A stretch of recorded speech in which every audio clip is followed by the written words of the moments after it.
like to welcome each and every individual to Voices of Integrity podcast for marriages. And part one of, do you ever think that your spouse is stupid, was so successful that there was very quick demand for part two. And so, if you have it, I mean, these sessions, right now are being held on Fridays at 12:30. The live session is, and if you can participate in the live Eastern time, you can participate in the live session for sure. Do it, because that's really cool. So after the last part one, Rosanna asked a question. What was your question, Rosanna? How do you feel that you can best help hurting couples? So when we've been hurt at a heart level, and this could be built up over years and years of marriage, decades of marriage. It's crazy. It's like peeling back an onion. It's like, deal with the, current situation maybe, and then try to deal, so you take that layer and deal with that. But then there's another layer, and there's another layer, and there's another layer, and there's often multiple layers. And so I think, I'll speak for men. I think like I was introduced, I'm 59 years old, soon to be 60. I was introduced this last year to the concept that my feelings were important. Seriously. My youngest brother and my son said, Mark, Dad, your feelings are important. So for 58 years of my life, I did not realize that my feelings were important.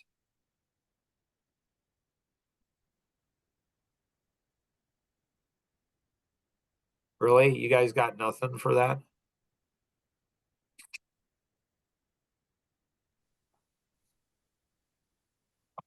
Feelings are important.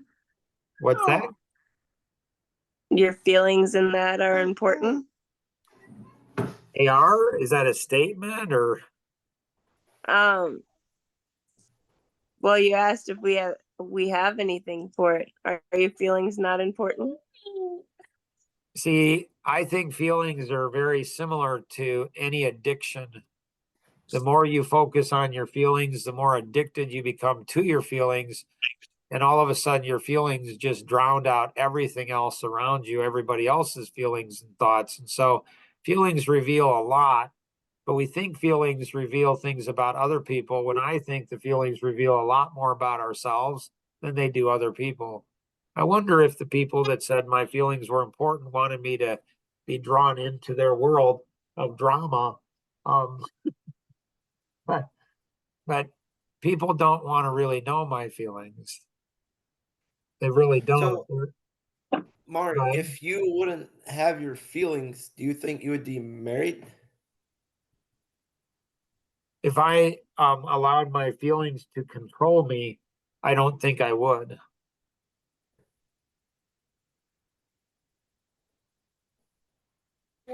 Can you explain why you feel that way? I tend to do a little bit better in the thinking world. So Mark, can you explain why you think that?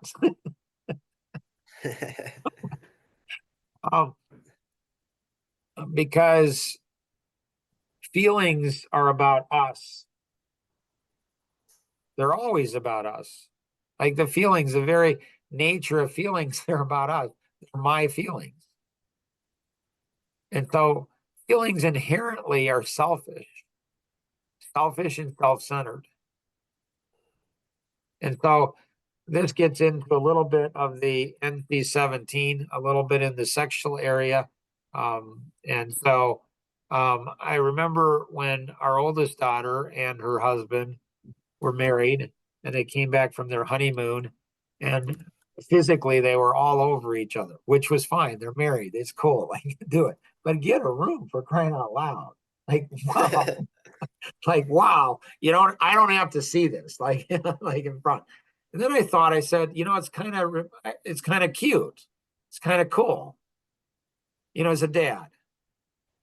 I mean, I love physical intimacy in marriage. It's amazing. It's just absolutely so healing, so many cool things in a marriage. Outside of marriage, I wouldn't recommend it. Don't do it. In a marriage, it's wonderful. And then I started to realize, I said, they both think they're in love, but maybe they're just in lust. Like they both think that they're really giving, but what they're doing is giving to get. It's the concept, it's the seed of selfless selfishness.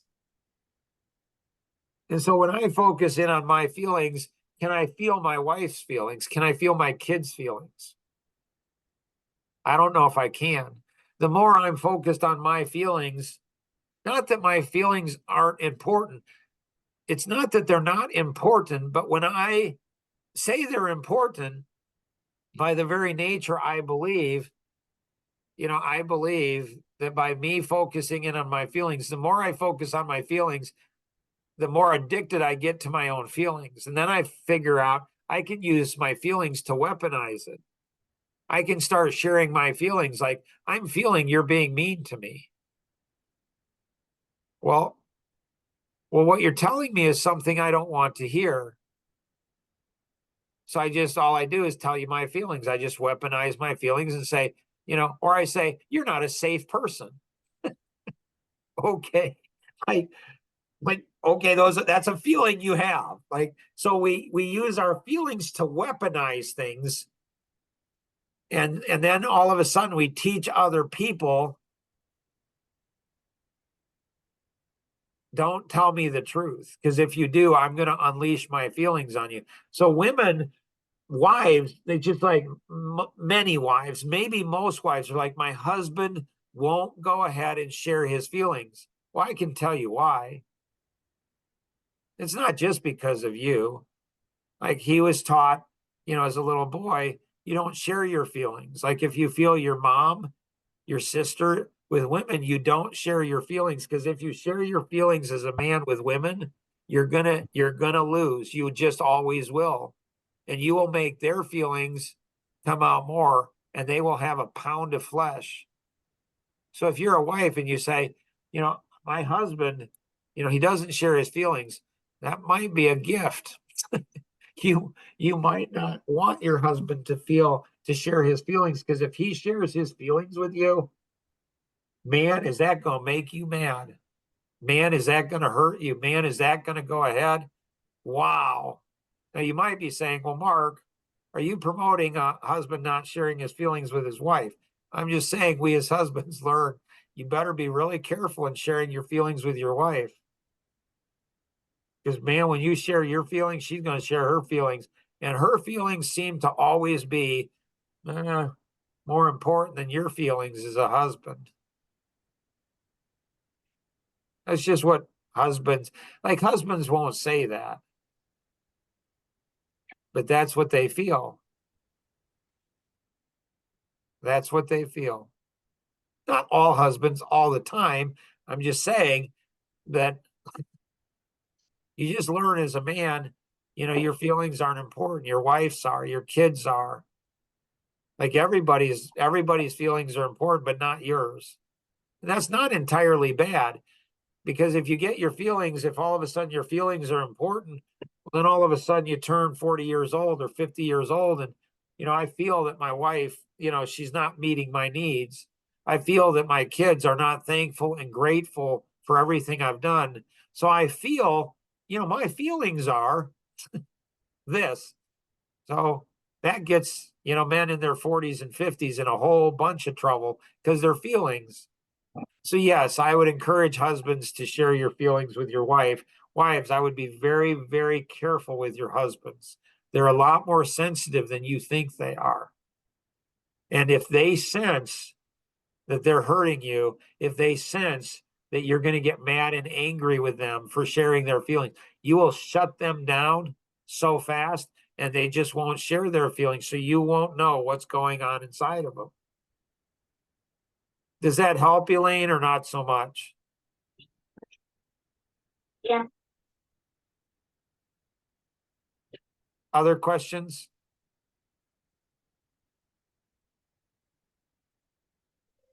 So I think that when we realize that just because I'm more vocal and the amiable or the driver, typically the driver and the expressive personality will be more vocal. So the expressive and the driver will tend to be more aggressive and more vocal. Just because I'm more vocal with my feelings does not mean that my feelings are more important than those who are less vocal. It does not mean that my feelings are more real than somebody else's. It doesn't mean that they're more intense. It just means that I'm willing to verbalize my feelings more than somebody else's. When we recognize that I feel that I'm being hurt, there's a high, almost guaranteed, I've hurt the other person. And so they are hurt maybe more than I am hurt. I may have hurt them more than they hurt me. When we understand this, then we can start going into healing. So with Rosanna's question, which, prompted part 2, with couples, it's understanding you both have hurt each other a lot. And some of the hurt you may not even know or remember. It's just there. Men tend to be more linear with their thought process, so they can often be more precise, like with maybe what's going on, their feelings. Women tend to be more global in nature, right? Left hemisphere of their brain. And so often when a woman is trying to explain her feelings, her husband does not understand it. He feels overwhelmed. He feels that he's a bad husband. He's a bad father. He feels that he has tons of feelings, but he doesn't know how to articulate them. And he may not even be aware that they're there. So he may lash out at the wife for something he did to the wife because he doesn't even understand. Like, he's angry with himself, but he doesn't know how to process that. Or the wife could be the same thing. She could lash out at the husband and not even know that she's angry with herself. It's complicated. Other questions?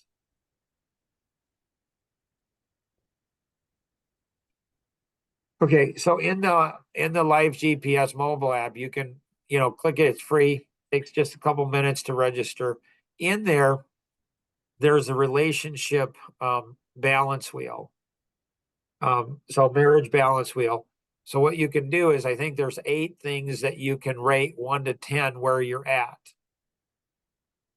in your marriage.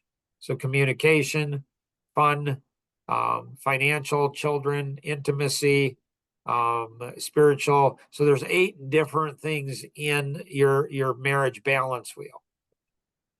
And you can take that and you can have your spouse take it. Women will tend to work more on the marriage than the husband will. From reading books, going to seminars, workshops, counseling, the husband will often feel that he's emotionally ganged up on, because a lot of counselors are going to be women. And the men who are counselors are often the analytic amiable. And so the analytic amiable counselor, like there was once, Rosanna was in counseling, and so she met with this counselor, I don't know, 4 or 5 times. And the counselor went ahead and said, okay, I'm ready to meet with your husband. And I'm not joking. There's no drama. There's no exaggeration. I walked in, introduced myself, and within minutes, the counselor's like, Mark, you're an abusive husband. I mean, you're an abusive husband verbally. I mean, she just let me have it. I just kind of laughed. I just said, really? I said, now that's interesting you would say that. So let me ask you a question. So you think I'm an abusive husband. Do you think my wife is abusive to me? And she's like, well, I don't know, because I don't know your wife that well. I said, really? So you've met with her for what, 4 or 5 sessions? And you don't know you don't know if she's abusive to me, but in minutes you've been able to determine I'm abusing her. This is what I think is going on, ma'am. I said, I think that you have a personality of my wife, and so you connect with her. I think you had probably an ex-husband that was my personality. And so I think what you do is all of the pain and trouble that you had with your past relationship, you're putting all the mess that you had from your past relationship on me, and you're judging me based on that. That's what I think. I don't know, just a guess. And I smiled at her, got up and left. So I think that if we can hear and feel our spouse's pain and understanding that all that pain is not because of us, but they may be taking it out on us. I think that Rosanna took a lot of her pain from her parents and her children, our children, and other people. I think she takes it out on me. Has taken it out on me. And so if I can understand that, then it helps me not to take it personal and not to be a victim. Like I can turn that into thankfulness and I can say, wow, that's really cool. She feels safe enough to me to get angry with me, to yell at me, to do whatever she does to me. I can be thankful.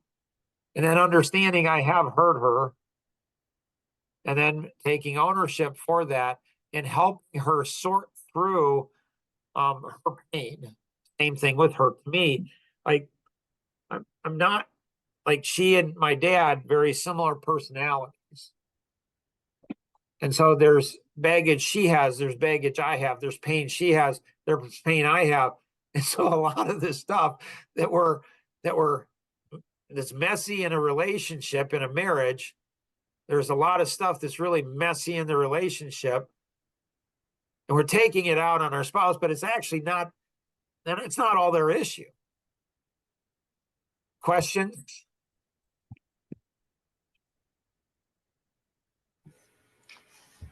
No, I think it's all very good points.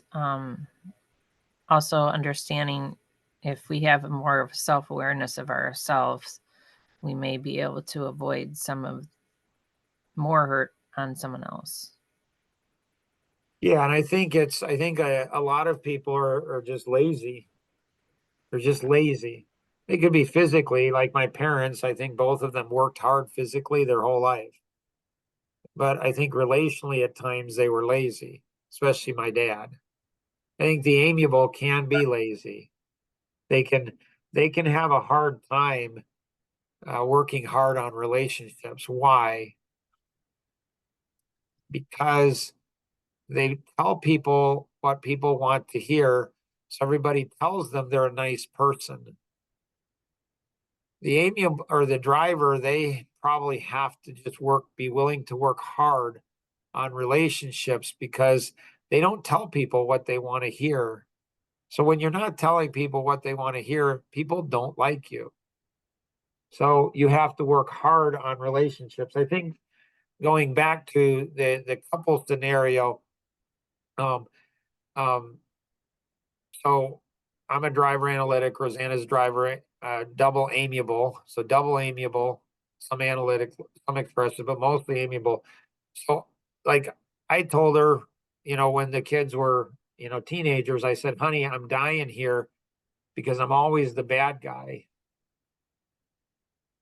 Like I'm always like, so if you have, and I think it's harder for women, I think men, maybe they're built to not be liked.